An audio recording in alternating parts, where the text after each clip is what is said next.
Hi, this is Jordan from Jordan Teaches Jiu-Jitsu. I've got Patrina with me. We're going to show you how to do a bow and arrow choke the most optimal way, okay? So we can do things sub-optimally, like, not have the perfect technique, and we can tap people, but we want to put people in positions where they have no choice but to tap. Like, someone that's really good isn't going to tap to discomfort or neck pain, right? And we don't want to do that to our partners anyways. We don't hurt their necks, we don't crush their necks, crank their necks, anything like that, or crush their throats. So we want to make sure whenever we get a choke, it's completely choke and our partner has no other option but to tap, okay? So when we do a bow and arrow choke, we have our partner's back. Lisa, come here, Patrina. We have our hooks in, we have our over-under grips, okay? And we should always have our head, super close to our partner, and it makes it very hard for them to escape. If our head's out here, she can make more space much easier. So we're here like this. Like, we want to feed the lapel with one hand to the other, like this, okay? And we want to have our elbow behind Patrina's back. We don't want to have our elbow in front, and have it like deep like this. This will be more of a rear naked choke, okay? We want to feed and get that thing tight, but keeping the hard part of our wrist on this part of our neck like this, kind of having our thumb kind of wrap around a little bit like that, and our elbow behind the back, okay? So now I'm gonna grab Patrina's pants, the outside of her knee, and I'm gonna make a hole for Patrina to fall into. Look, I make this hole for her to fall into like that. And now I know my arm is straight, my wrist is in the right spot. Okay, the hard part of my wrist is in the soft part of Patrina's neck, and I just extend and pull like my thumb kind of away from her, like that. So this is the motion I'm doing. I have this grip, and I'm just turning it that way and extending and pulling her. All right, so if we want to choke someone, there's a soft part of the neck and there's a hard part of the neck. So just feel on your own neck.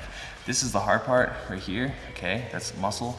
And then this is the soft part right here. This is your arteries, which bring blood to your brain, okay? And that's what we want to block off. So anytime we do a choke, we want to feel the soft part of the neck with whatever we're choking them with. So in a bow and arrow choke, we'd be choking them with our wrist, okay? And this is the hard part of our wrist. Like, the higher you go up, softer it gets. But this part right here, this part's pretty hard. So you want to put the hard part of your wrist into the soft part of her neck, okay? So look, let's just go here. So when we're here, look, soft part of Patrina's neck, this would be the hard part, okay? But this is the soft part. Hard part of my wrist goes on the soft part, okay? And just pull it all the slack from that lapel.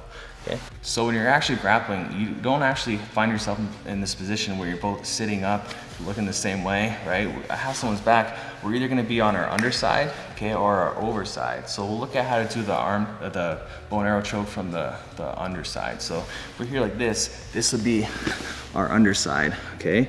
So from here, it's basically the same way, right? We pull down, we take out all that slack, okay, and we start working for those pants, okay? And once I have those pants, now I make that hole for her to fall into, okay? I just pull her across my body and then lift my legs up, put her in that hole, cross my feet, my elbows behind her, my arm is straight, it's good to go. I'm just gonna pull and extend her away.